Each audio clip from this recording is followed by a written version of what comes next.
When I proved I was the best recruit in combat, my commander tried to break me. In front of everyone, she said I only needed one eye and ripped out my right eye with her bare hands. While the other cadets were in shock, I stayed calm, staring right back at her, because I knew the Empire wouldn't truly harm a soldier. As incredible as me, but to understand how I got here, we need to go back. All. This chaos started a long time ago when Earth fell, consumed by endless resource. Wars and finally wiped out by an unknown alien race, the surviving humans. Wandered the void of space until they found Novice, our new home, a planet. That mirrored the world we lost, but peace is an illusion. 3 major powers emerged and carved up this world in a new endless war.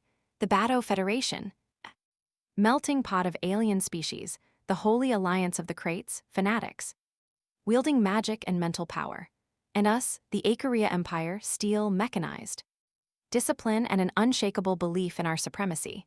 My name is Luca. I was born in the gutters of this empire, a commoner in a machine where nobles dictate who lives and who dies, but I decided I would be different. I turned my body into a weapon, pushing past every limit, every pain, focused on a single dream, joining the Imperial Guard and proving my worth to the Emperor. I was relentless. Everything I did was for the Empire. On the day of my final trial, I let my instincts take over. I copied the insane moves of nobles who had 3 times my training, deflected bullets with my sword, and decimated my enemies in seconds. It was exactly this brutal performance that caught the commander's attention and triggered the eye test I just told you about. As a reward for my sick pain tolerance, I got a military cybernetic eye, the price of power. During my recovery, I was approached by Cadet Number 12, a noble prodigy named L.A. Unlike what I expected, he didn't treat me like trash. He gave me high-quality painkillers, praised my skills, and vented about how the Empire was rotten, valuing noble blood over true talent. Noble wanting to be friends with a commoner, cheering for my success, I replied coldly, saying I would surpass him, but deep down, we formed a bond of mutual respect. 2 years music passed, with my new eye guaranteeing perfect and deadly shots. We were deployed on our first real mission. The commander's order was absolute: annihilate an illegal Kate outpost. No prisoners, but when we arrived, the illusion of our sacred cause crumbled too. Ashes. There was no army, there was no military base. It was a village in the middle of the chaos, the flames and the screams. I found my target, a child, cornered against a wall, trembling and crying for her mother. The sword felt heavy in my hand. For the first time in my life, the Empire's doctrine failed me. I hesitated. Faking an attack, I told the girl to play dead and spared her, breaking Arish's fundamental rule. Before I could question my own betrayal, hell broke loose. Alay, the noble who believed in me, had half his body obliterated by an energy blast. Jarita, a Crate Force user, was defending his home with his own blood. I charged at him. I dodged his magic, distorting the space around me, pushing my body beyond exhaustion until I was face to face with him. I drove my sword into his chest, but he didn't fall. With one last effort, Jarita used his magic on my head, destroying my helmet. He was 1 second away from crushing my skull, but he looked at me. He saw my young face under the broken armor, and in the heat of the carnage, that relentless enemy hesitated out of compassion. He saw I was just a kid. I didn't have the same mercy. I took advantage of his hesitation and sank my blade even deeper into his heart, securing my victory. But as his blood dripped down my hands and he fell lifeless at my feet, the fanaticism that brought me here vanished. I had won. I had survived. But looking at the body of the man who showed me compassion amidst the rubble of innocent civilians, I finally understood the cruelty of the Empire I was fighting for. As he looked at the chaotic scene before him, hearing screams of despair amidst the destruction, already in the Akrisha hospital room, Luca floated in the water, staring at the ceiling, while L.A. asked him how it felt to almost kick the bucket. Replying to L.A., who was in the pool beside him, Luca told him to answer that himself, since L.A. was the one who almost died, feeling smug because he had Received new parts. LA asked if Luca had gotten anything. Luca replied that he had gotten titanium bones and artificial skin, adding that in a few years he would have a completely new body. Then LA said he thought the chief knew about the Force user, explaining that they didn't know because it was a test and that the seniors hadn't helped because they didn't think it was necessary. However, LA found it strange that he and Luca, the other cadet hit by the Forces power music, had survived. It didn't seem like a coincidence. Perhaps the Force user had no intention of killing them from the start, a thought that left Luca pensive. Remembering what Jarita had said to him, Luca believed it was the enemy's mistake to let him live, since he was a soldier of the Empire. That pathetic mercy was the reason why the Karatas kept being wiped out, Luca thought angrily. Suddenly, LA turned and asked Luca why he had turned a blind eye to that Karata child, catching Luca off guard. Still looking at Luca, LA pressed, "Can you answer why?" Hearing that, Luca turned to face the opposite side, telling LA he talked too much and asking if he had grown a new tongue. With a guilty and regretful expression, Luca replied that it had been a mistake and that it would never happen again.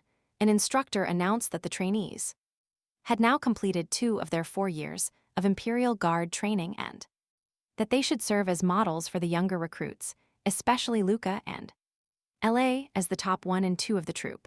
The man in glasses also stated that Luca and LA could become centurions of the Empire in the future, bringing it great glory. He explained that within the Imperial Guard, every 1,000 guards are divided into 10 centuries, each commanded by a single chief centurion. As the man in glasses departed, Luca mused that after the cadets complete body mechanization, they would likely be assigned to the 10th century. Even though it was known as the lowest ranked century, Luca believed that securing a spot there would be highly beneficial for him. Meanwhile, in a training arena, 2 soldiers sparred. LA prepared to launch a direct punch with his mechanized arm. However, Luca, his opponent, swiftly used his guard to block the blow. Exchanging strikes, the two continued their intense training for a while. Noticing LA's improvement, Luca acknowledged that the noble had indeed grown stronger with his new arm, but then Luca unbalanced L with a swift kick to his supporting leg, sending him tumbling forward. Seizing the advantage, Luca prepared to deliver a direct blow to LA's face. He stopped the strike just before impact, then declared to LA, "This round marks 124 rounds and 124 victories." After the training session, the two sat together, gazing at the stars. LA admitted, "I really thought I would win this time." Luca replied, "Getting a few new parts isn't everything." Ella, the blonde, then observed, "You seem stiffer after that speech about becoming a centurion." Confirming this, Luca said he wished he had more experience as an Imperial Guard. Ella asked, "Why don't you relax a little?" Looking at his companion, Luca answered, "Unlike you, LA, I have no place to return to. That's why I must always surpass myself." He added, "You have talent, my friend, but you lack motivation. Why did you truly want to become a guardian?" LA smiled, looking at the sky, and confessed, "I actually wanted to be an archaeologist to study the ancient arcane civilization." Luca asked him, "Why don't you do that then?" Ella replied that the subject was banned by the Empire, and he felt his family wouldn't accept such a path. Luca called his companions spoiled for being upset about that, pointing out that the poor didn't even know if they would manage to eat music. Eli already knew Luca would say that and explained he was just sharing a secret with his friend, but Luca gave him a stern warning that could sound like criticism of the Empire, and you'd be in serious trouble if someone reported you. Ella retorted, "You also keep one of my secrets." Luca replied, "I only hesitated because my opponent wasn't a true combatant." Staring intently at LA, Luca declared, "I am loyal to the Empire for recognizing its strength, music, and the Empire's enemies are my enemies as well." He then warned, "You cadet are no exception to that." LA smiled upon hearing those words. As Ella climbed down from the wall, he called Luca a liar.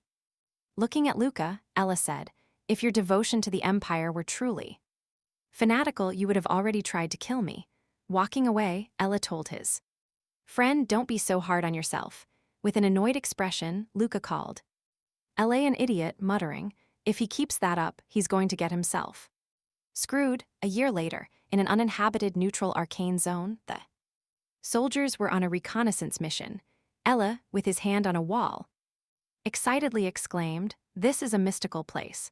The wall is emitting energy and it's millions of years old. Smiling with sparkling eyes, Ella looked back at Luca and asked, isn't this cool? Civilizations existed that explored the stars before humans even existed. Worried, Luca thought that even after his warning, Ella hadn't hesitated to cross the line. Remembering their mission, Luca told La, be more careful. We'll have to fight if we encounter an enemy. However, Ella, too excited to listen, replied, some Imperial guard will come to save us. This made Luca uneasy. Suddenly, someone approached them saying, the present exists because of the past, and ancient records could allow us to foresee the future. That's why it makes sense to be interested in history. It was Claude Rayon, another noble cadet, with white hair and red eyes. Claude said, I like you, Luca. Are you dating someone? Taking a combat stance? Luca replied, I would consider you a threat if you came any closer. Claude asked him to calm down, explaining, I only wanted to introduce you to my sister since you will probably become her superior. Claude then asked Luca to consider the idea. Ella laughed, remarking on Luca's popularity, to which Luca sharply told him to shut up. Suddenly, the group felt a tremor. The leader, quickly ordering a combat formation, declared that he and Claude would take the front while Ella's group provided support. Noticing a bright light among the trees, Luca tried to discern its source. A shadowy figure stood motionless, a glowing cube hovering above its head. Luca's eyes widened in terror as he recognized the ominous shadow. It was a quarry paladin, clad in elegant silver armor. Sensing their presence, the paladin turned toward them. Luca and Claude, the two trainees, panicked, realizing their cover was blown. Raising an arm, the paladin conjured a sharp spear wreathed in crackling energy, pointing it directly at the soldiers. Witnessing such raw power, Luca desperately yelled for Claude to run, but the knight was too fast, hurling his attack toward them at incredible speed. Unable to react, Luca watched in horror as Claude took the enemy strike head-on. Thrown backward, Claude's body erupted in a crimson spray. Terrified by the sudden, brutal attack, Luca screamed his friend's name. Meanwhile, the paladin remained motionless after the attack. The spear thrown by the knight struck the wall of an ancient pillar. With a mere extension of his hand, the paladin once again enveloped the spear in his power, recalling it directly back into his grasp. Still frozen in place, Luca stared at Claude's trembling body on the ground. A wave of horror washed over him as he remembered their earlier conversation. Now seeing what little remained of his companion, the spear had moved with such blinding speed that half of Claude's body was already gone. Luca frantically tried to activate his mechanical eye, but it wouldn't respond. Staring at the paladin, whose hand remained extended, Luca silently begged for his eye to work to calculate the spear's trajectory. Just then, a volley of gunfire erupted, directed at the knight, who swiftly conjured a shield to defend himself. It was Ella and his team, advancing rapidly toward Luca and shouting for him to regroup, still aiming their weapons at the paladin. Illy, the blonde leader, declared it was time to fight and buy time, urging Luca not to stand still.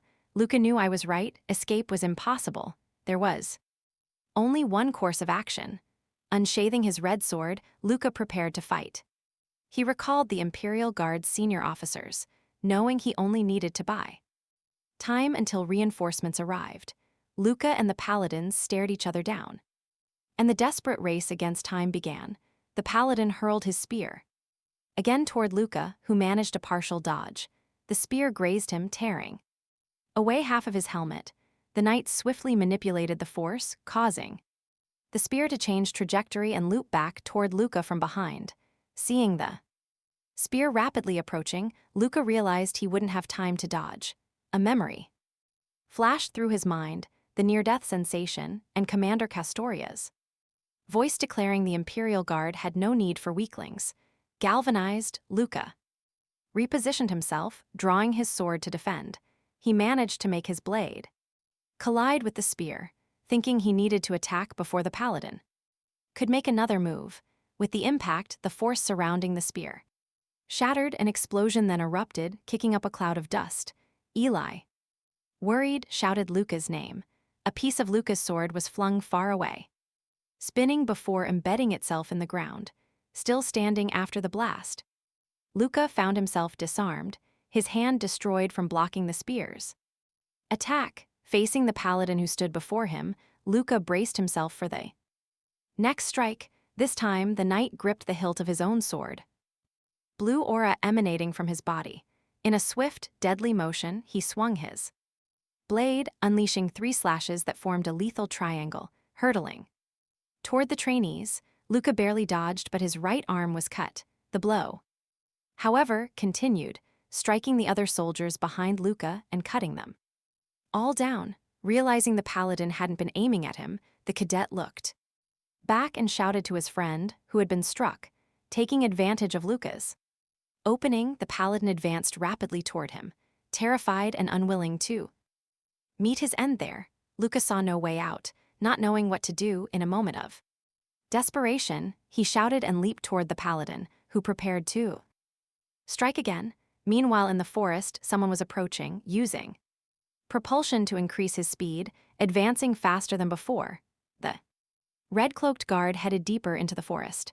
As he drew closer, he saw Luca, disarmed and missing an arm, with the paladin moving toward him.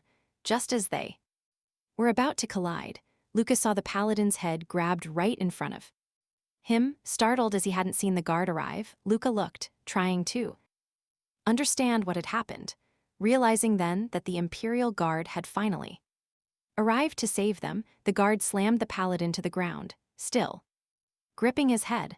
Increasing the propulsion of his leg, the guard scraped and dragged the paladin's head along the ground.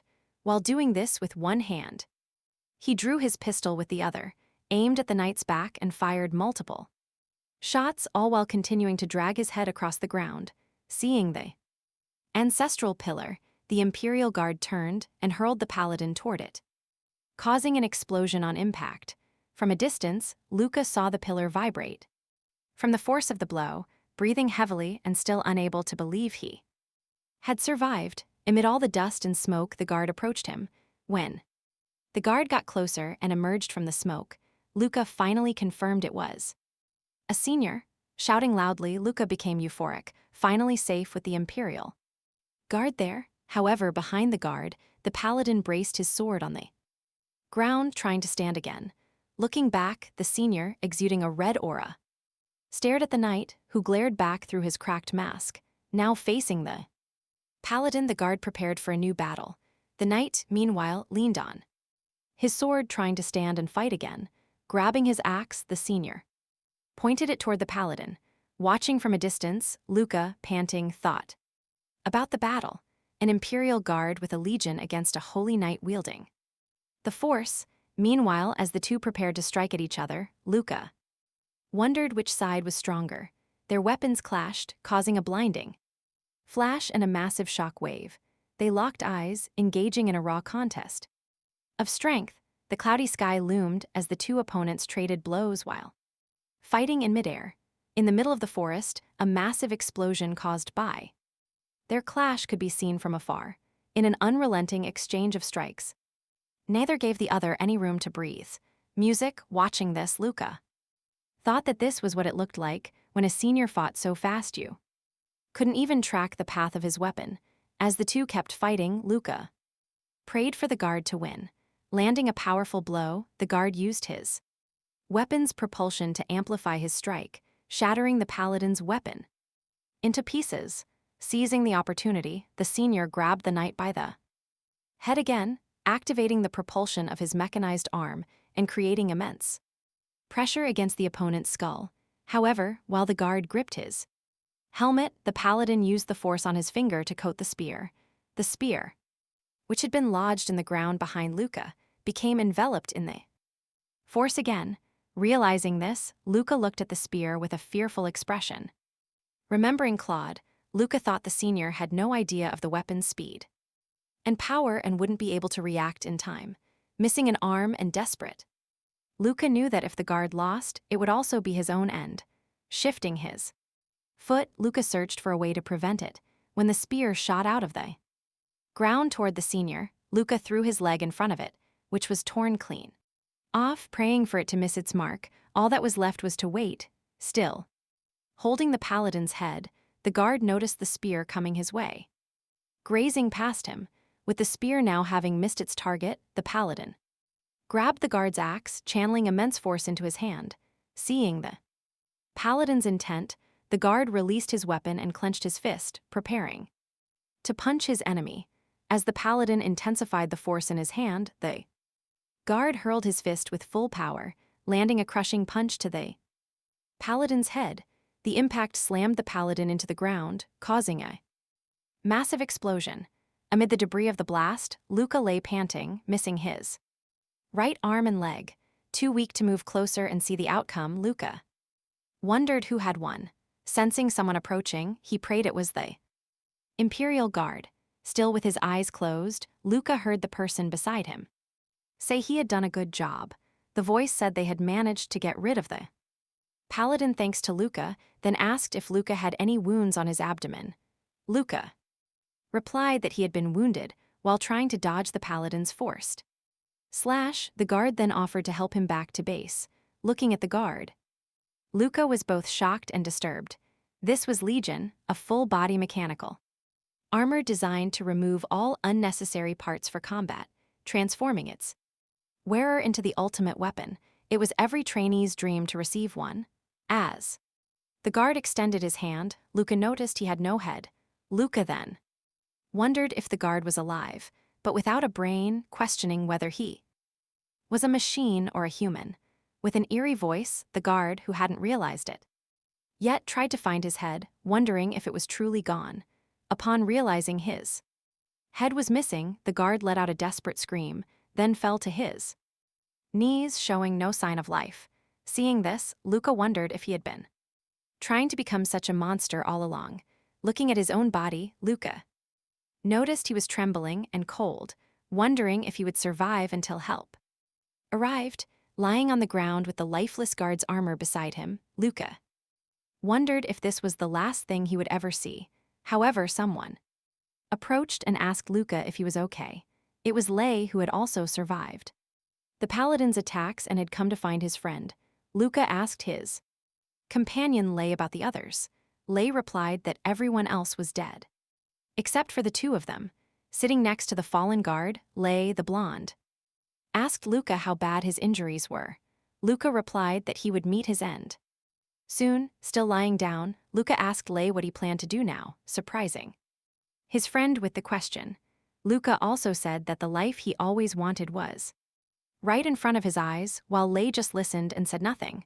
Looking toward the horizon, Luca told Lei that what he desired could not be achieved within the Empire. Sweating cold, Luca said that if that was truly Lei's wish, he should go to Kate or Bato to fulfill his dream.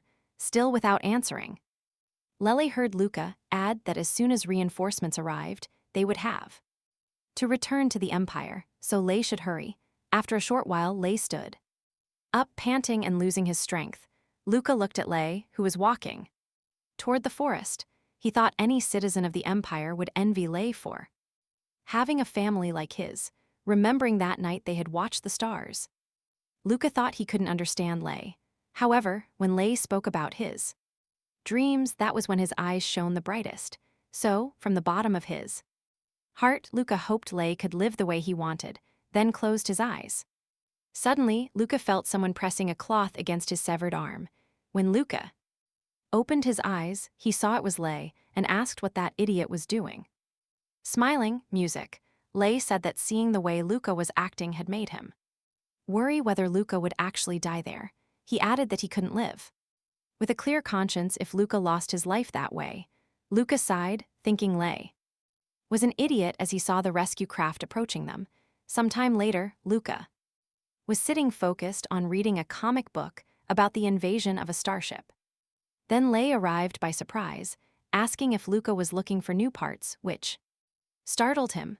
Pointing at the magazine, Lei recommended the F-24 model, explaining that it adapted quickly and was much better than what Luca currently had. Luca closed the magazine, placing it on the seat. He looked at his friend and told him to stop scaring him like that. Lei immediately apologized. After returning to the Empire and receiving treatment, Luca was investigated by various departments. They questioned him about the incident where 3 cadets and a guard lost their lives, an event they dubbed the encounter with the Karada Paladin, but that was merely Luca's assumption.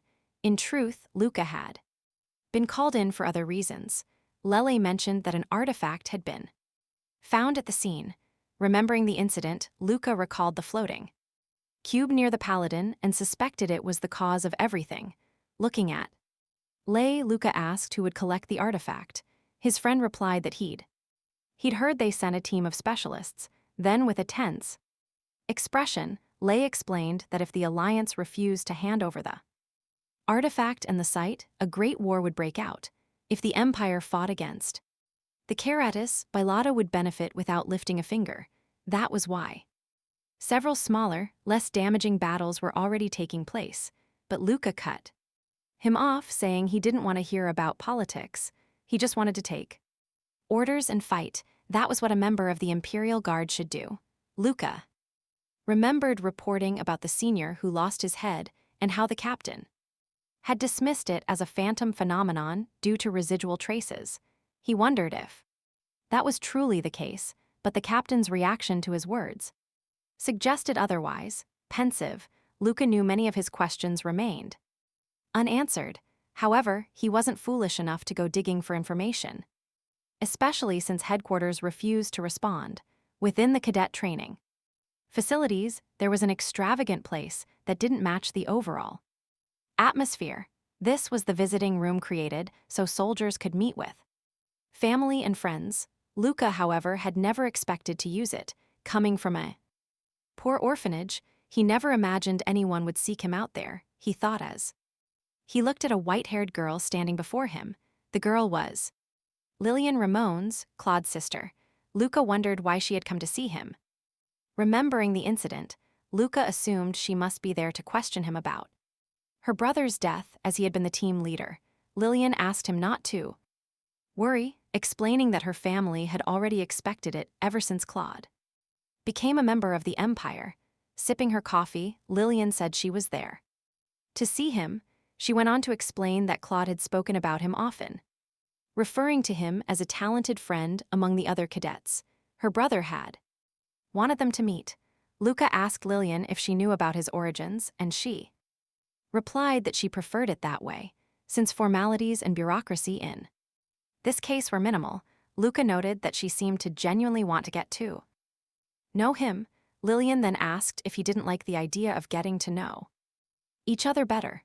Luca in turn asked her why specifically me. Lillian asked if her brother's request wasn't reason enough, adding that she believed it would be advantageous for him. Thoughtful, Luca agreed with that fact. Someone like him marrying a noble woman like her would indeed be a miracle. He thought about how he had done everything to be successful in life. If marrying a noble would bring him closer to his goal, music would do it. However, it all seemed far too easy, making Luca hesitant and suspicious. Responding to Lillian, Luca refused the offer, leaving her surprised. As he stood and turned to leave, Luca bid farewell to the white-haired girl. He thought about how he had always considered Aleli stupid for trying to escape the Empire. He never imagined he would make a decision based on a mere feeling. Luca was certain that Lillian, being a noble, would see that as an insult. He hoped this wouldn't make things worse. Suddenly, Lillian approached Luca, holding his hand and catching him off guard. Blushing and still holding his hand, Lillian said she must have rushed things. She asked that they start by becoming friends instead. Still surprised, Luca looked at Lillian and replied that wasn't what he meant. Lillian, having already let go of Luca's hand, ran off in the opposite direction, saying she would be back soon to see him. Again, staring at his hand, Luca grew pensive. He thought it would be hard to Get rid of Lillian. Sometime later, in the Empire's physical training hall, Luca and a man with a ponytail faced each other. The man was Quinwen, the Imperial Guard's combat instructor. He laughed, saying he hadn't expected the cadet to come to him. Luca replies that he wants to learn from him, but Quinwen states there is nothing more he can teach due to Luca's talent, adding that he knows few cadets stronger than him. Luca responds that he is not satisfied with merely being the best among cadets. Quinwen, however, warns Luca not to be so hasty. Quinwen was unlike other instructors, strong, yet he relied on what Luca perceived as cheap devices, though Luca's own mechanical parts were superior. He lacked Quinwen's unique legion of skills, clenching his fist. Luca felt grateful for the opportunity. He knew that if he could not defeat Quinwen, he stood no chance against a paladin. Sighing, Quinwen declared Luca had left him no choice, then motioned for the cadet to attack. Luca quickly advanced toward Quinwen, preparing to throw a punch. With seemingly little effort, Quinwen redirected Luca's punch, asking if he intended to test his new mechanical parts. As Luca prepared another strike, he thought, even though he's a retired guard, Quinwen won't even feel this hit. Luca then unleashed a flurry of blows on Quinwen, giving him no room to breathe. Moving in, Luca decided to leap toward his opponent to close the distance, intending to finish everything. With a single strike, he extended his arm toward Quinwen. Quinwen, his own arm extended, simply watched Luca, still taking no action. Grabbing Quinwen's sleeve, Luca pulled his arm downward, clearing the path. He prepared another powerful blow, already claiming victory in his mind, still expressionless. Quinwen simply watched the attack coming his way. Just as the blow was about to land, Quinwen activated his mechanical eye. Suddenly, Luca found himself upside down in the air above his opponent, as if he had been violently thrown. Completely shocked and not understanding a thing, Luca wondered why he was in the air. He quickly placed his hand on the ground to recover his stance. Luca thought, that won't stop me, and launched an upside-down kick toward Quinny's face. Still on guard, Quinwen swiftly grabbed Luca's foot and ankle. Mid-kick, then in a split second, Luca was thrown again, sent flying far away. He bounced several times on the ground before finally coming to a stop.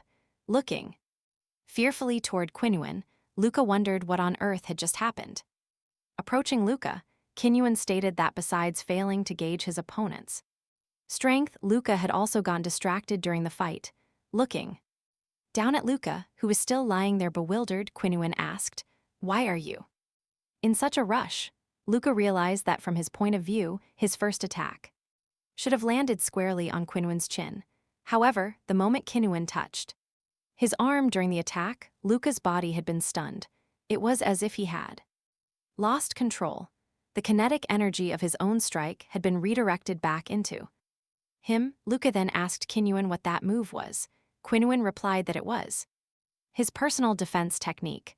Quickly rising from the floor, Luca eagerly asked Quinwen if he could learn that technique. With a trembling hand, Quinwen looked at Luca and asked if he truly wanted to learn it after ending up in such a state.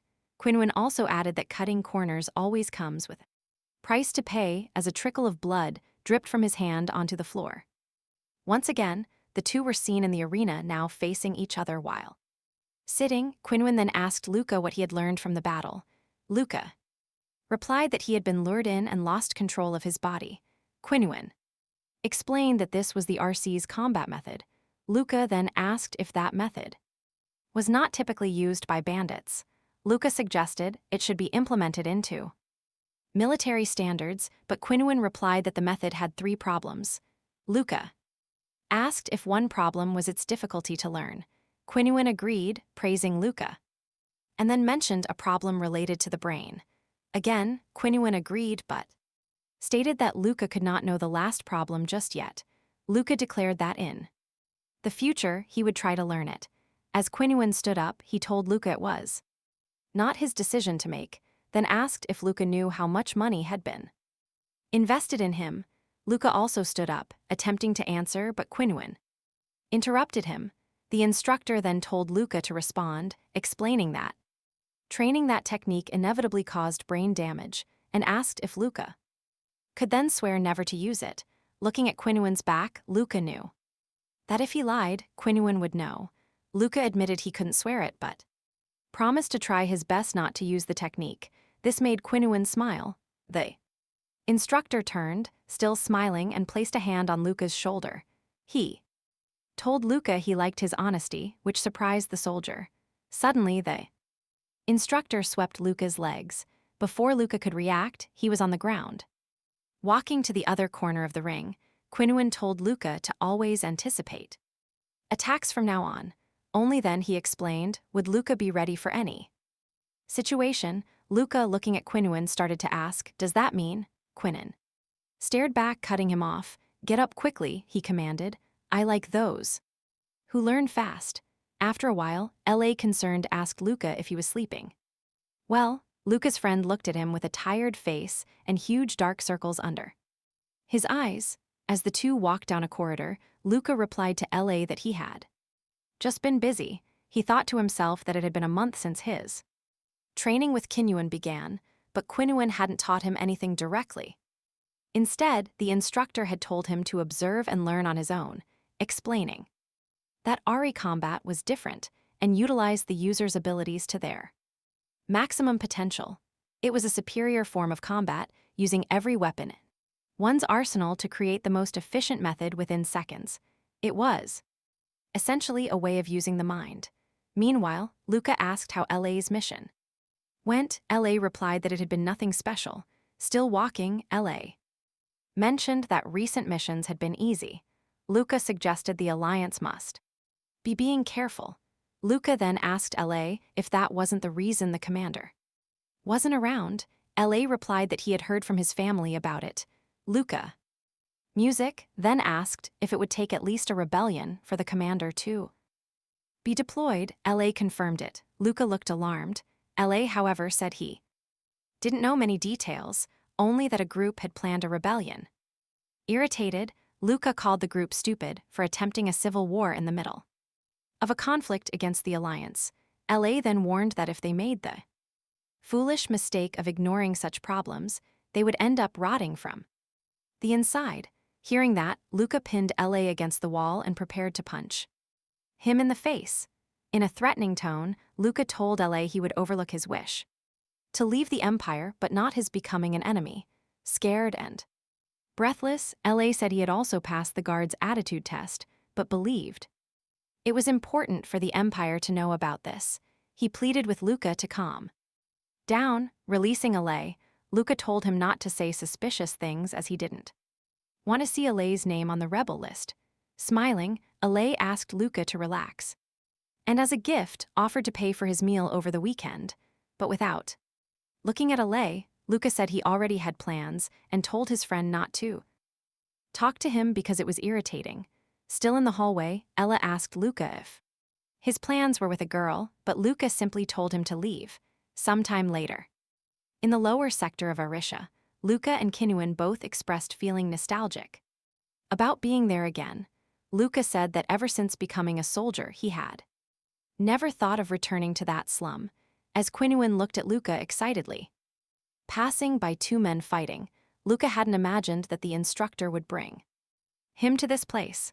All the thermal waste and heat were released into the lower sector. When Luca was younger, he had breathed that air all the time, feeling that if he didn't get out of that place, he would be a loser for the rest of his life. Called by Qinuan, the distracted Luca shifted his attention back to the instructor, who was standing in an alley.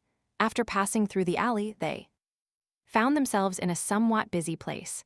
Looking at the shop windows, Luca asked if this was a black market, mentioning that some curious kids never came back from here. As Qinuan asked if it was Luca's first time there, Luca realized the instructor knew this place better than he did.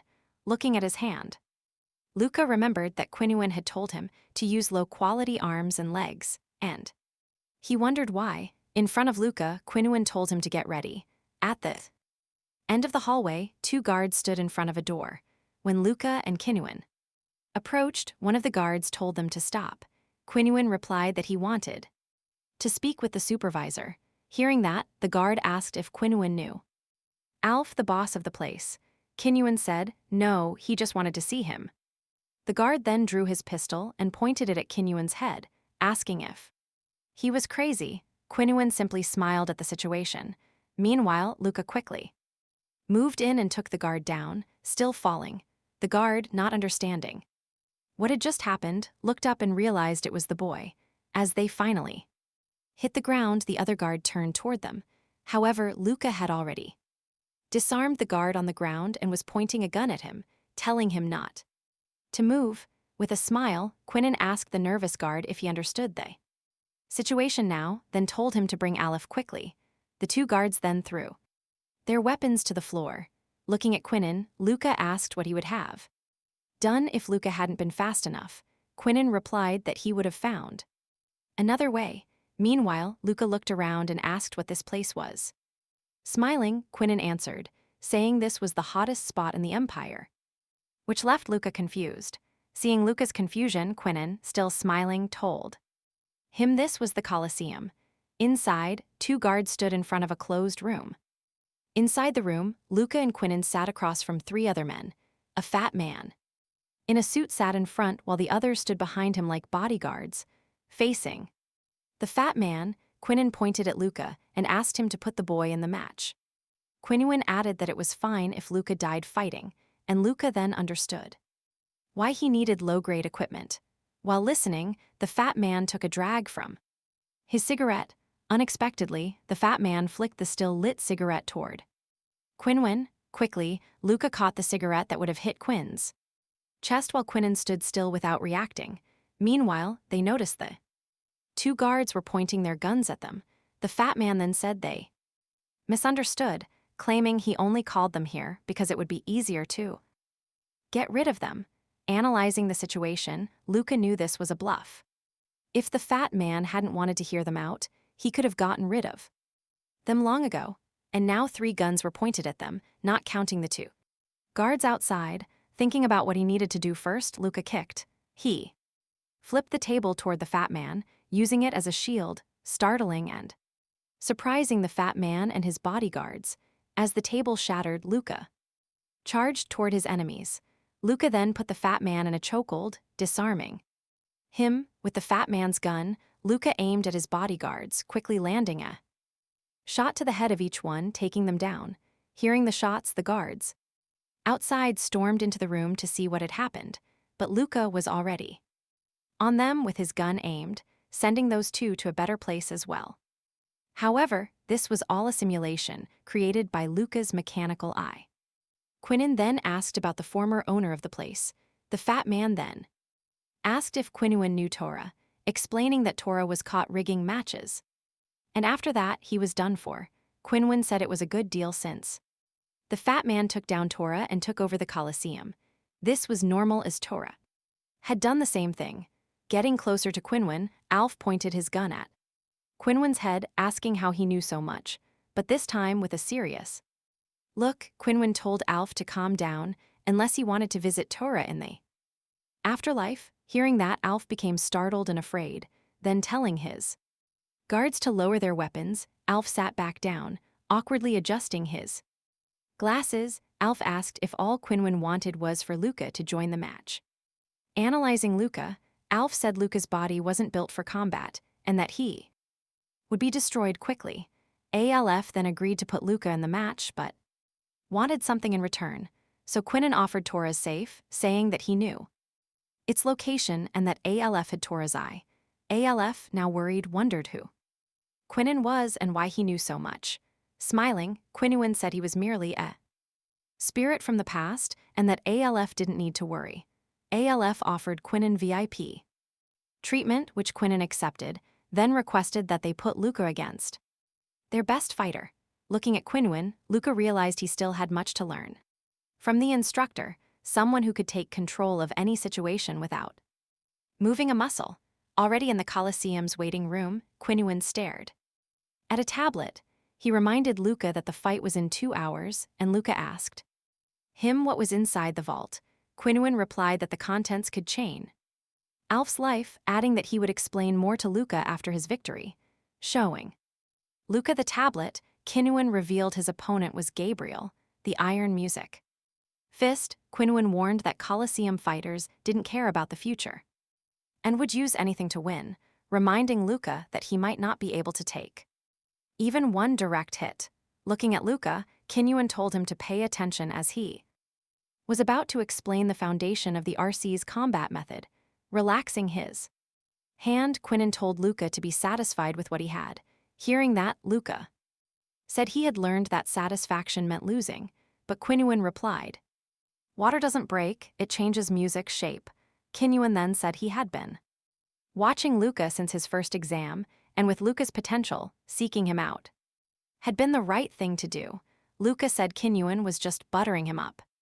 Kinnuan placed a hand on Luca's shoulder and agreed. Smiling, Kinnuan said this could be the last time he would see Luca. Luca returned the smile as lights illuminated the main arena. As Luca walked toward the arena, the announcer introduced him as bold for challenging Gabriel in his very first fight. He mocked Luca, saying the boy was still drinking from a baby bottle and calling him good boy, a nickname Luca found awful. As Luca passed through the crowd, he heard many boos and people asking who had let him in there. Looking around, Luca saw several spectators excited to see him get destroyed. Ignoring all that, Luca kept walking toward the arena, contemplating humanity's dark desires. Stepping into the arena, Luca knew they truly wanted to see him destroyed. That was actually a good thing because he finally felt like he was back home. Pulling down his hood, Luca decided to show those losers what he was capable of. Remembering his childhood, Luca recalled he had never felt full when he was younger. Twice a month, an imperial officer would send supplies to the orphanage, but the owner always sold more than half. For the children in the orphanage, hunger was normal, but even hungry, Luca never stopped training. He always read every book, even the old and dusty ones, and trained his body using weights made of stone. While doing that, the other children would ask if he was stupid, claiming it would only make him hungrier. Staring at the other children, Luca declared that if he was hungry, he could get more food by using his strength. The strong destroy the weak. Luca understood that rule well. It was normal for the strong to be full and the weak to be hungry, while the other children cried after getting beats. They would tell Luca he was a poor child just like them and shouldn't act that way. At the end of the day, Luca was just another member of the lower levels. Still eating and ignoring what the children said, Luca thought he didn't need to listen to the crying of the weak. At 12, Luca's name was placed on the list of potential Imperial Guard trainees, and at 15, he officially became one, thinking that those children had no idea what his life was like. Luca hoped never to see those losers again. For most of his time as a trainee, Luca had forgotten that place and thought he would never set foot there again. Standing in front of his opponent, Luca heard the crowd chanting Gabriel's name. With a smile, Gabriel said that for them to put a kid as his enemy, Alf must have used something really good, but being paid was what mattered. As Luca analyzed Gabriel, he noticed that Gabriel's body was completely asymmetrical and unbalanced. Gabriel's parts came from different factories, and the skin in contact with his armor suffered from constant inflammation. Still, Gabriel was powerful. His body had been modified solely to become stronger, Luca thought. As he stared at him, standing close to Luca, Gabriel said Luca wasn't battle looking and asked why he didn't serve him that night. Smiling, the cadet retorted that Gabriel would indeed need a servant because he would be utterly destroyed that night. Hearing that, Gabriel became extremely irritated. As he headed to his side of the ring, the Iron Fist declared he would beat Luca so badly that Luca would beg to be his servant. A man with a microphone in hand started the show, announcing that the world of Destroy or Be Destroyed was about to begin. Meanwhile, Kinnuan watched from the stands, with everyone's attention fixed on the arena. Alf announced that the massacre was about to start. Luca, his fist clenched, knew that judging by Gabriel's modified body, he couldn't take even a single hit or it would cost him his life. Just then, Gabriel charged toward him, preparing to punch. However, Luca dodged the attack.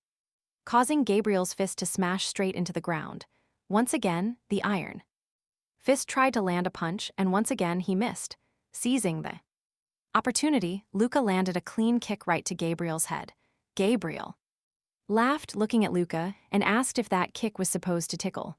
Luca, excited, thought that if he had his real armor, Gabriel would have exploded from that kick as he backed off to put some distance between them. Looking back, Luca realized he couldn't keep running. The arena was too small. Gabriel attacked Luca several times. Luca dodged them all, knowing each strike was lethal, yet his own attacks caused no damage. Luca also knew the audience wasn't rooting for him, but against him, with everyone shouting for him to be destroyed quickly. Recognizing his disadvantage, Luca wondered what Kinyuan wanted him to learn here. Then Luca remembered the instructor's words. No matter how little he had, he must fight with it without complaining. Looking at Gabriel, Luca recalled that the teacher had taken his good armor, but not his eyes. That meant Quinlan expected him to win not only through brute force. Luca thought as Gabriel attacked again. Archie's combat consists of using everything at your disposal to its maximum potential, Luca thought. Activating his mechanical eye. Analyzing the situation, Luca saw that Gabriel's fists were like cannons triggered by a mechanism in his shoulder. However, they were slow compared to a real weapon, and their trajectory was obvious even as he watched the strike coming his way. Realizing what was happening, Quinlan was surprised. A smile appeared on his face as he said, Luca was a genius. Remembering Luca's exam, Quinlan said Luca had already experienced Ari's combat before through his own talent. Quinlan urged Luca to show his potential. Meanwhile, Luca dodged all of Gabriel's strikes, steadily advancing toward him. Unable to land a hit, Gabriel became music. Nervous, the furious crowd screamed for the iron fist to finish Luca off, not to lose to a child. Luca, feeling his focus sharper than ever, realized he could predict all of Gabriel's attacks. Remembering what Quinlan had done to him, he wondered if he could replicate it now. Placing his hand on Gabriel's mechanical arm, Luca swiftly kicked Gabriel's knee, causing him to lose his balance and sending him airborne. Then, while still airborne, Gabriel took a powerful kick to the face. Music launched far away. Luca felt energized, excited and laughing, finally understanding what Kinuan saw in him. In front of Luca, Gabriel got up after taking the hit. With veins bulging and blood boiling with rage, Gabriel declared he didn't know what kind of magic Luca used and charged toward him, asserting his attacks wouldn't work on Luca anymore, preparing to throw another punch. The punch was so strong it caused an explosion in the arena. With a psychotic grin, Luca dodged the strike, which barely grazed his face before exploding against the wall. Seizing the moment, Luca approached Gabriel, asking if he truly thought his attacks wouldn't work on him. Luca explained that if he didn't have strength, he only needed to fill that gap by using something else. With that, Luca boosted himself upward, flipped upside down, and locked Gabriel in a choke hold, with no time to react. And the hold locked tightly around his neck. Gabriel maintained a tense expression, but without wasting time, Luca twisted Gabriel's neck, snapping it and finally winning the fight. As Gabriel's body was still falling, the unharmed Luca landed in the arena. Seeing the shocked audience, Luca told them they could keep waiting for his defeat forever, but he would keep climbing to the top. Meanwhile, Gabriel's body lay on the ground behind Luca. Pulling up his hood, Luca thought he was only able to focus like that because he was in a controlled environment. Still, with the audience in stunned silence, Luca walked toward the exit of the arena. Luca, bored, admitted that Quinlan was a good instructor. Quinlan, who had been waiting, praised him. With his arms crossed, Quinlan welcomed Luca to his initiation into RC's combat, and Luca acknowledged he had learned a lot from the fight. Quinlan extended his hand, asking Luca to take what he was offering. Luca took it, saw it was a credit chip, and asked if he was being paid for the fight. Quinlan replied no, explaining it was for Gabriel's treatment. He added that while generosity was good, it shouldn't make one a fool. Luca stated he wanted to be a soldier, not a good Samaritan, but Quinhuan called him naive about relationships. In a serious tone, the instructor clarified he wasn't talking about charity but investment. This would help Luca in the future. Quinhuan mentioned he had spent his own investments on Torah earlier that day, reminding Luca that creating a favorable environment is what makes a good soldier. Watching Quinhuan walk away, Luca understood that the instructor was actually investing in him as well, and that in the future, Quinhuan would collect on his investments in a way Luca could not refuse. Meanwhile, the scene shifted to Gabriel in the hospital. A doctor working on a tablet informed Gabriel that due to previous modifications to his body, he would have to use the nuke Shinik. Shouting, Gabriel declared he couldn't afford that model and asked if the doctor wanted to rob him, too. He argued that everyone else there seemed fine with cheap bodies, but the doctor countered that no one else had made such extreme modifications. Meanwhile, Luca stood in the corner of the room, listening to everything. He realized that without his help, Gabriel wouldn't get the necessary parts. Angry, Gabriel demanded if the doctors knew how much he had spent on those modifications, not even noticing Luca. At the doorway, Luca asked how Gabriel was, adding that he was happy to see him as energetic as ever. When Gabriel saw Luca, his eyes shone with rage. With Luca in front of him, Gabriel shouted that he would destroy him no matter what. Getting closer to Gabriel with an intimidating expression, Luca reminded him that he had warned him he'd destroy him in their fight. But then, Luca remembered Quinhuan's advice, realizing he was going too far and should hold back. Walking over to the doctor, Luca asked about the Zionic model he had mentioned. He showed the credits on his chip, asking if that amount was enough, and the doctor confirmed it was. Not understanding what was going on, Gabriel asked what Luca was doing. Luca replied that he was paying for Gabriel's medical expenses. Still confused, Gabriel asked why.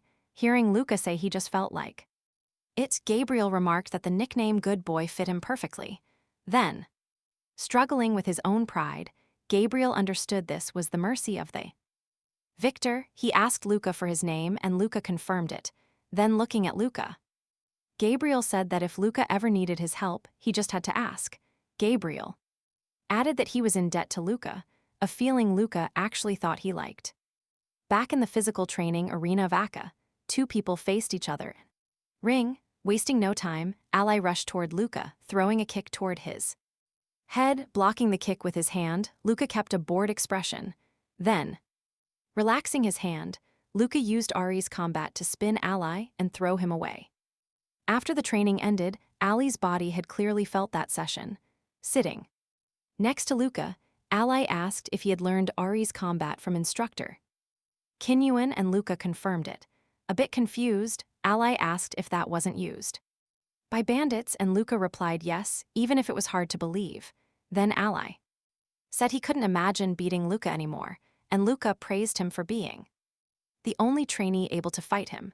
Knowing that going to the Colosseum had been very good for him, Luca smiled, and Ally noticed he was happier than usual. Ally asked Luca if he could help him with something, and Luca agreed. Then, music in the visiting room of the Empire of Akrasia, Luca was irritated. Meanwhile, Ally, looking away, kept a nervous expression on his face.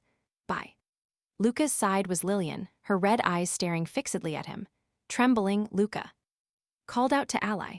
Ally apologized, explaining that his family and the girls were close and he couldn't refuse.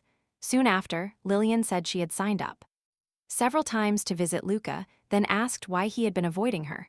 Luca told Lillian it was because he wasn't interested and he thought she would realize that if he ignored her. Hearing that, Ally asked Luca to be a little nicer, but Luca told him to shut up, stating he was already irritated. Still looking at Luca, Lillian asked why he hated her.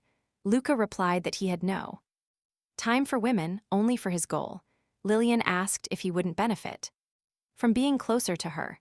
Luca, however, said she didn't understand, explaining that if he took advantage of her power as a noble, he could lose everything in an instant, and he wasn't aiming for that. while Ally looked down tensely. Lillian said it was strange for Luca to say that since he was so close to Ally, who was also a noble. Luca replied to Lillian that Ally was his friend and had nothing to do with his family. Finally, Lillian asked if Luca really wouldn't give her any chance. After finishing his drink, Luca got up, saying that unfortunately no, and he hoped she wouldn't visit him again. As Luca left, with a serious expression, Lillian and Ally remained seated in silence. Outside the visiting room, Ally called out Luca's name. As Ally approached, he told Luca he didn't need to be so cruel. Luca replied that otherwise Lillian wouldn't leave him alone. Ally then asked why Luca hated her so much. Luca said it was because he couldn't understand why Lillian liked him, and he thought she was planning something, but Ally said it made no sense for Luca to be afraid, without knowing why, suggesting they could try more slowly. However, Luca interrupted him, asking if Ally liked Lillian, which left Ally speechless. Shocked, Ally asked Luca where he got that idea. Luca replied he noticed it from Ally's breathing and panic. With a threatening look, Luca told Ally that he wasn't interested. He added that if Ally liked Lillian, he should make his own move. Ally didn't answer. Still unsettled by Luca, bothered, Ally turned his gaze to the table where they had been sitting, thinking that unfortunately that was impossible for him. In a great magma pit in the city, two people sat atop a pillar near the edge of the pit. One of them was Luca, meditating and thinking he needed to stay calm no matter the situation. At Luca's side was Kinuan. Luca asked how Qinuan would have resolved the fight in Aleph's office. Recalling the situation, Luca couldn't imagine a way of getting out unharmed without a weapon. Wondering what the instructor would do, Luca listened. As Kinuan told him, he would have gotten under the table when the fight started. Confused, Luca said the thugs had guns and if Qinuan hid, he'd lose any chance to attack. Qinuan said he would do that because he knew Luca would attack at the first opportunity. Luca then asked what Qinuan would do if he were alone. The instructor then said he knew what Luca was planning because Luca was trained to maximize his aggressiveness. However, if Luca had taken the fat man hostage, he would have been shot along with him. It was normal for gangs to replace their boss, but before that could happen, Qinuan would have destroyed them and escaped with Luca through a secret passage. Looking at the instructor, Luca realized Qinuan not only predicted what Luca would do, but also had an escape route in mind. Luca couldn't grasp the teacher's music mind.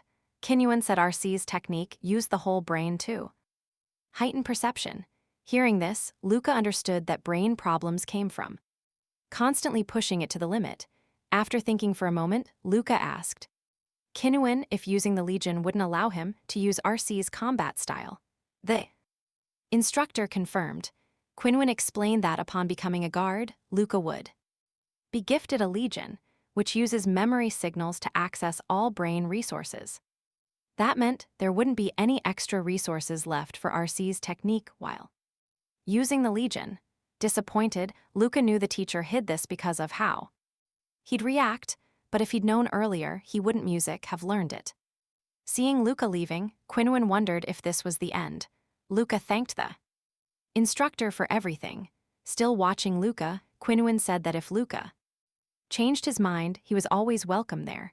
Still very tense, Luca left without another word. Inside a room of the Empire, Luca stood still. He heard someone say that 3 months had passed. It was Castoria explaining he had been busy and hadn't had time to meet with the trainees. The commander asked Luca how he was doing, guessing he had been called because of the rebellions. Luca replied that he had been training alone. Castoria then stated that Luca hadn't been called for any recent missions, adding that he wasn't going to be, as he was already strong enough. Luca thanked the commander. Castoria then asked if he had been training with Qinuan lately, making Luca wonder if that was why he had been summoned. Luca thought the Empire's high command must have noticed his activities because of his visits to the slums, the black market, and his participation in the Colosseum. Castoria then asked if Luca had been training RC's combat with Qinuan. Luca replied that he wasn't anymore. Castoria then stated that since RC's combat couldn't be used with the Legion, it was meaningless for someone from the Empire. He added that he understood Luca's position. Those without talent were discarded by Quinhuan, while the talented found no reason to learn it. That's why Quinhuan was the only RC's user. Looking at Castoria, Luca asked if he wanted him to continue learning RC's combat. Castoria replied that he wanted Luca to maintain a good relationship with Quinhuan, so he should continue. He emphasized that this was an order.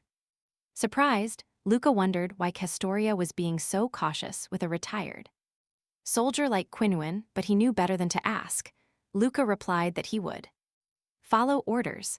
Castoria then told him to remember that he was always watching him closely, concluding that Luca was the type to reach the top, even from the lower sector. Meanwhile, Quinhuan, looking at a toy helmet, remarked that he hadn't expected such a quick return from his trainee. He reiterated that he had told Luca to come back anytime and wouldn't ask any more questions. Music. Luca thanked him, still looking at Quinhuan. Luca thought it would have been harder to convince him to teach again. Luca asked Quinhuan why they were there today. Quinhuan retorted by asking if the kids still like those toys. Turning to the shop owner, Quinhuan declared he would buy all the toys there and asked for them to be delivered. The shop owner asked if he had heard correctly, while Luca, music, equally surprised, wondered why Quinhuan was buying them. Upon arriving at the location, Luca understood why. He asked Quinhuan if this was an orphanage. Quinhuan told Luca to set the boxes of toys down and rest for a bit. Then Luca heard someone calling him. Behind music, him stood Gabriel, irritated and carrying the boxes. He asked Luca if he thought he was a baggage handler. Luca remembered that the big man had offered him help back at the hospital, and it would be much easier since the shop didn't deliver. Gabriel retorted that he had offered help for something bigger, like a fight or something similar. Smiling, Luca replied that he didn't need Gabriel's help in a fight. Still looking at the bald man, Luca noticed that the implant of a new spine had slightly improved Gabriel's balance. As they looked toward Quinhuan near the door, Gabriel asked Luca who that man was. He then added that Luca should have heard of him if he was really that infamous, since even ALF couldn't handle him. Luca told Gabriel that if he were him, he wouldn't stick his nose where it didn't belong unless he wanted to lose his head. Looking at the place, Luca thought this was probably the orphanage where Quinhuan had grown up, which was why Quinhuan was doing charity there.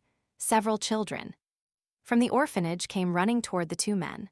While the children thanked them, Luca and Gabriel handed out the gifts. Gabriel then grumbled that the kids were rude after one of them called him ugly. Soon, two children started fighting over one of the boxes to see who would get the gift. Seeing the scene, Luca remembered his own childhood and how nothing was ever fair. He realized you had to grow stronger to obtain things through power. While Luca was lost in thought, someone came up behind him and called his name. When Luca turned, he saw it was Quinhuan calling him to talk alone. Leaning against a fence, Quinhuan said that from time to time he visited the lower sector. He praised the director, noting he was doing a great job since they didn't receive much for taking care of the orphanage. Curious, Luca asked Quinhuan if he had grown up there. Quinhuan replied that he had already forgotten such things and had just stopped by chance. He added that perhaps he had even visited the orphanage where Luca had grown up. Staring at Quinhuan, Luca thought it made him seem like just a normal retired soldier, a retired soldier stripped of his glory with a damaged nervous system from a brain injury. Luca wondered if that would be his future if he lived that long. Quinhuan asked them to get straight to the point. In a threatening tone, he asked Luca, who had told him to come back and seek him out. With his combat eyes activated, Quinhuan turned toward Luca and asked if it had been Commander Castoria. Luca, in shock, stared at the instructor without moving. Then, turning his face forward and fixing his gaze on Quinhuan, Luca asked what the man meant by that. How could Quinhuan know the chief's orders? Was he hiding something dangerous? Was that why Castoria was concerned? As Luca started preparing for an attack, he thought that if that were the case, he would probably Have to eliminate Quinwen. However, looking straight at Luca, Quinwen told him to calm down if he wanted to stay alive. He also said that if Luca attacked him with full force, it would be hard to stop him without sending him to a better place. Luca, sweating nervously, stated he was a soldier of the Empire, and that was the only thing he could say. Then, Quinwen said Luca knew so little he didn't even know which path to follow. Placing a hand on Luca's shoulder, Quinwen said he wouldn't judge him, since it was normal for a soldier to follow orders from his superiors. Quinwen then asked Luca if he thought the first time he went to Quinwen was truly of his own will, when Luca manipulated the projectile's trajectory without a combat eye. The high-ranking officers had already begun preparations. Music, they finally had someone who could learn RCs like Quinwen. Luca might think it was his own will, but it wasn't. Luca, in shock, didn't want to believe all of this was calculated by the Empire. He wanted to believe it was all his own choice, so he told the instructor that it was his decision. Quinwen replied that everyone was a slave to someone whether they knew it or not. Staring at Luca, Quinwen said he probably wanted to run from the truth now, because after all, he was still young. As he left, Quinwen told Luca that he should return soon and feel free to report this to the commander. The reflective soldier thought he didn't believe Quinwen's words, but as Quinwen said, the chief wanted him to keep learning RCs. With his thoughts clashing, Luca tried not to dwell on the teacher's words and not to doubt the Empire. But what if even his desire to succeed wasn't truly his own? Sometime later, in the Empire's simulated training room, Luca in armor sat on a bench at the far end of the room. Looking down, he was frustrated that he couldn't report to the commander the day before. If he had, they would have put him through a psychological exam, and with the confusion in his mind, he would score lower than before. Besides, the Empire didn't forgive those with dangerous ideologies and could expel him from the Imperial Guard, sending him to a camp. Then, remembering the other day, Luca thought Quinwen must have already known. He would hesitate to report this to the music chief. Soon after, a door opened, releasing smoke into the room. Then LA emerged from the training room, looking completely exhausted. While panting, he suddenly caught a bottle thrown in his direction. It was music. Luca, seeing his friend training, Luca said LA seemed different. Ella replied that he'd been working harder since losing to Luca. Ella the blonde asked if Luca had come just to cheer for a friend, saying he was happy. But Luca replied that he obviously had a request. Luca recalled that Ella once said some families bought the tests. Ella replied that it was a very serious secret. Looking at LA, Luca asked how he passed the psychological aptitude test. Music.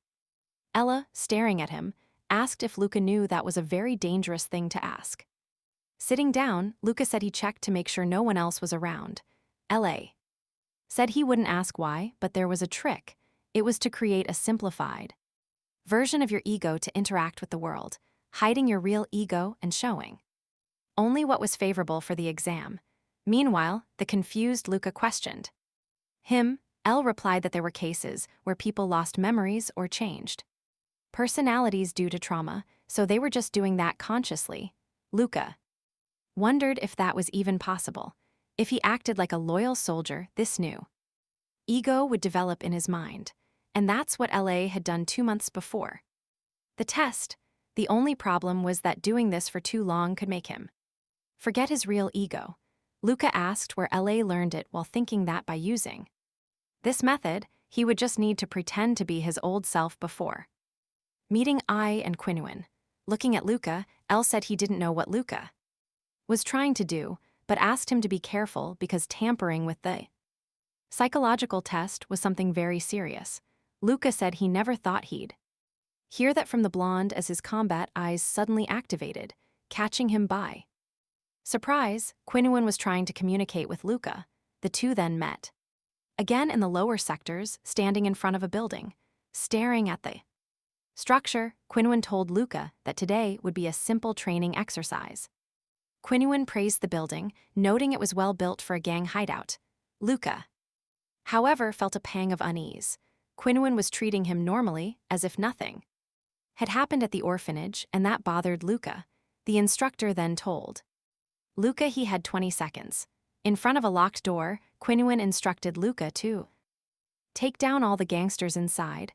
Luca replied that he understood. He then placed his hand on the door lock, blasting it open with a loud noise. Inside the room, several gangsters were relaxing, hearing the sound of the door. One of the thugs stood up. Meanwhile, Luca was already inside, heading toward the man who stared back at him.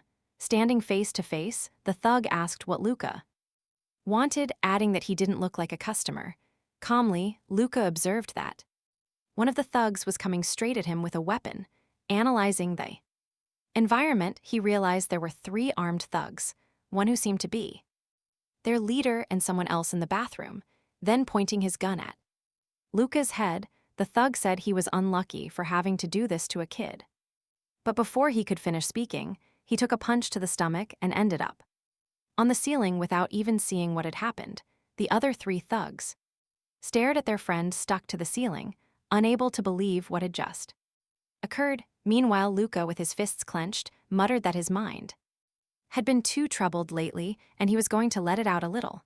The unconscious thug on the ceiling dropped his gun. As the other thugs continued to stare at their friend on the ceiling, the gun fell toward the floor. They then stood up ready to shoot Luca. However, Luca stretched his arm to grab the falling gun. With the weapon already in his hand, Luca quickly aimed at the thugs, firing and hitting each one in the arms, disarming them.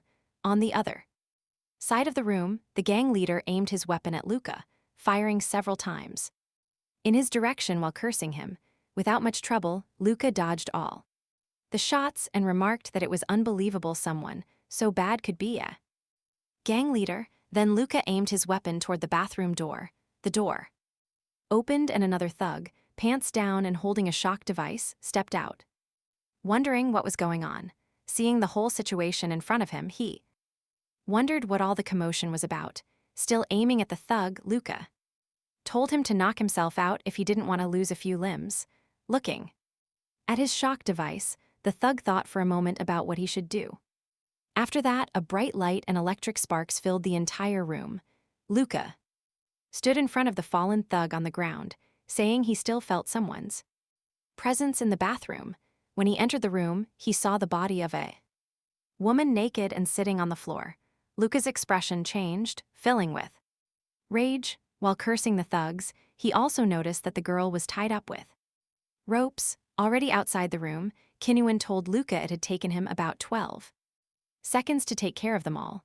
Qinyuan clapped, congratulating Luca as he carried the girl out, using his shirt to cover her body. Still angry, Luca asked if they couldn't just finish those guys off, but Qinyuan replied, no. Since they were outsiders, it would cause too much noise. Qinyuan told Luca he knew there were people in the world too weak to defend themselves. That woman had suffered that fate because she didn't have the strength to defend herself, and Luca had become powerful, so he wouldn't end up like that. Normally, Luca would call people like her idiots, but at that moment he couldn't feel anything except music, disgust. After that day, Qinyuan continued taking Luca to the lower sectors, throwing him into fights. Without any prior information, Qinyuan wasn't doing this to teach Luca to win, but to help him adapt to different situations by analyzing his surroundings. Even after several such fights, the instructor kept sending Luca into them without saying anything. Inside a repair shop in the lower sector, a red-haired girl in glasses and a blue jumpsuit greeted them. Qinyuan called her Gilda, asking for a cup of black coffee with a layer of oil on top. Luca requested the same, but without the oil. Luca then asked if they really needed to stop there. The instructor, Qinyuan, asked if Luca didn't feel proud to visit the woman he had saved. Music, Luca had saved Gilda from a gang. Apparently, she had been kidnapped and endured horrible things, but her mind remained intact and she managed to return to a normal life. The reason for the kidnapping, Qinyuan explained, was because of a friend. He clarified that Gilda was from an orphanage and had a talent for engineering as a child, so he had anonymously paid for her studies. She never knew about it. Luca then asked Kenyuan if he had known Gilda from the very beginning. Suddenly, someone expressed surprise upon entering the shop. Kenyuan and Luca seated, looked up. It was Gabriel. Seeing Luca, Gabriel asked what he was doing there then. Ordered a beer from Gilda. She recommended he stop drinking as his system was already fatigued from work. After saving Gilda, Kenyuan had introduced her to Gabriel. Gabriel became her bodyguard, and she in turn became his mechanic. Luca, looking at the big guy, suggested he should listen to his mechanic. Gabriel, the bodyguard, got annoyed, insisting it was just one beer. Then Kenyuan, the bald man, asked Luca what he was thinking, messing with all those thugs. The gang leaders were already making a plan against Luca, and Kenyuan warned that not even he would be able to protect Gilda. But Kenyuan told them not to worry as the gang wouldn't come back there for a while. Gilda, concerned, asked how long exactly. Kenyuan replied it could be a few months or even years. Luca thought he wouldn't be able to go to the lower sectors alone, as his superiors wouldn't allow it. Looking at Gilda and Kenyuan, Luca thought that might be the last time he would see them. Even after the tragic episode, Gilda had returned to her life and work, while Gabriel continued to face increasing risks at his job. However, Luca told himself not to pity them. Perhaps not being able to return there again would be better for his current situation, Luca thought, drinking his coffee. Back in the Empire, Castoria's office doors were closed. Inside, Luca had just reported on his mission, and Chief Castoria remarked that Kenyuan kept doing strange things. Castoria also noted that Luca became a trainee late and normally wouldn't have had that opportunity, but at that time the Empire needed it. Even Castoria, the commander, didn't truly know what kind of man Kenyuan was. When Castoria was a recruit, Kenyuan was already a key member of the Imperial Guard. Castoria assumed Kenyuan was a discreet specialist in secret operations, and Luca was surprised. Moreover, it seemed Kenyuan, the instructor, really liked Luca. Out of all the trainees Kenyuan had taken, Luca was the only one still lasting. Castoria said Luca was excellent, but vulnerable to negative influences, so he would schedule a psychological evaluation for him. Nodding, Luca already imagined that would happen. With a hand on his face, Castoria said he would be frank. There were two paths for trainees with this kind of mission. Either they were eliminated to keep the secret, or they ascended to the heart of the Imperial Guard as a reward for their contribution. Castoria hoped Luca would ascend, but Luca replied that he was only following orders. If that operation ended well, Luca trusted that Castoria, the commander, would help him. Castoria had a smile on his face. Castoria then replied that if Luca's results were good, he would adopt him as his son. Luca Castoria sounds good, the chief said, laughing. Luca kept a surprised expression, wondering if that was real. Was it really true that Chief Centurion parts that aren't quite right? So after that, when everything is ready, inserting the right images and syncing the audio together, then we proceed to export the video for publishing. So this is the process that I create a complete video. Therefore, I really hope that the YouTube support team reconsiders their decision. Check if there are any mistakes anywhere to help us return to the program earning money from YouTube. I sincerely thank you.